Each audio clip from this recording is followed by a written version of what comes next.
पड़ेला झिरझिर बुनिया। जना कि बारात शो पहुंचे है भैया तो शकील साहब जनकपुर की नारी से परिचित हो तो भगवान राम से कह गया झिरझिर बुनिया हो झिरझिर बुनिया हो पड़ेला झिरझिर बुनिया। कहमा से सियद हिलिया पड़ेला झिरझिर बुनिया। कहमा से सियद हिलिया पड़ेला झिरझिर बुनिया। झिरझिर बुनिया हो झिरझिर बुनिया हो पड़ेला झिरझिर बुनिया। कहमा से सियद हिलिया पड़ेला झिरझिर बुनिया। सियद हिलिया पड़ेला झिरझिर बुनिया।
कहमा से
से यद लहरिया भरेला झिरझिरिया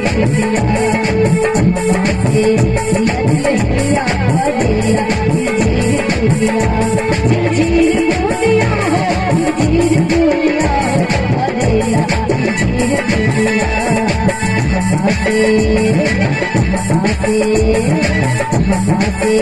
यद लहरिया भरेला